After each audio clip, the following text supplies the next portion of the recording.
Champions ট্রফিতে team ইন্ডিয়ার জয়ের পর এবার উন্মাদনা আইপিএলকে ঘিরে। আর আইপিএল যুদ্ধের যে ট্রফি তা এলো আনন্দবাজার পত্রিকা এবং দ্য টেলিগ্রাফের অফিসে। কলকাতার ঐতিহ্য হলুদ রঙের ট্যাক্সিতে করে এলো সেই ট্রফি, আর সেই ট্যাক্সির গায়ে লেখা করবো লড়বো জিতবো।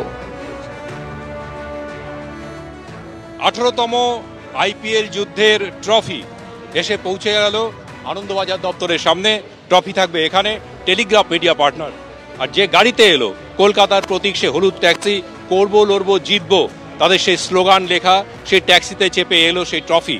এবং এই ট্যাক্সির গায়ে লেখা আছে আমি কেকেআর, হ্যাশট্যাগ আমি কেকেআর স্লোগান।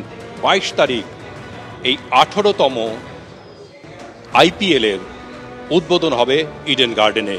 সেই ব্যাঙ্গালোর, রয়্যাল চ্যালেঞ্জার্স ব্যাঙ্গালুরু এবং কলকাতা নাইট রাইডার্সের মধ্যে স্বভাবতই আরও একটা কারণে উন্মাদনা, যে এবছরই এমন একটা আবহের মধ্যে আইপিএল টুর্নামেন্ট হতে চলেছে যখন ভারতীয় দল আইসিসি চ্যাম্পিয়ন্স ট্রফি জয় করে দেশে ফিরে এসেছে। গোটা দেশ জুড়ে যখন ক্রিকেটের উন্মাদনা তুঙ্গে, সেই মুহূর্তে আরও একটা উন্মাদনার শরিক হতে চলেছে এই দেশ, এই শহর কলকাতা। ফলে স্বভাবতই আইপিএলকে নিয়ে উন্মাদনা অন্যবারের থেকে একটু বেশি এই কলকাতা শহরে। তার কারণ এখানেই উদ্বোধন, শুধু উদ্বোধন নয়, এই বছর আইপিএলের ফাইনাল হবে এই কলকাতাতে ইডেন গার্ডেনে আগামী 25শে মে। ফলে সব মিলিয়ে Kolkata Knight Riders, IPL, cricket উন্মাদনায় এই মুহূর্তে ভাসছে গোটা শহর। একবার আমরা দেখিয়ে দিই ট্রফিটা। এই সেই ট্রফির জন্যে প্রায় 2 মাস ধরে চলবে লড়াই। সে 2 মাসের লড়াই এটাকে সামনে রেখে, অর্থাৎ হাতে মাত্র আর কয়েকটা দিন। 22 তারিখ অর্থাৎ 22শে মার্চ উদ্বোধন, আর 25শে মে হবে ফাইনাল।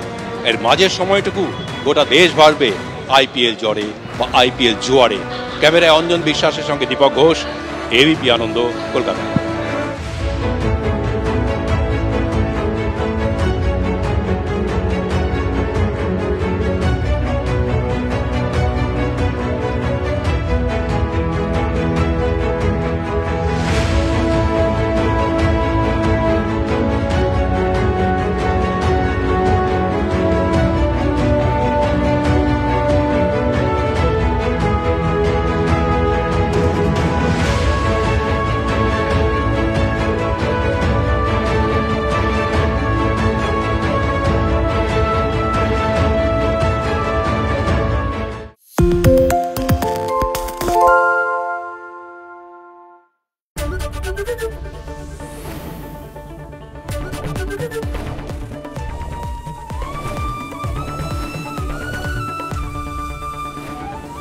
এবিপি আনন্দ, এগিয়ে থাকে, এগিয়ে রাখে।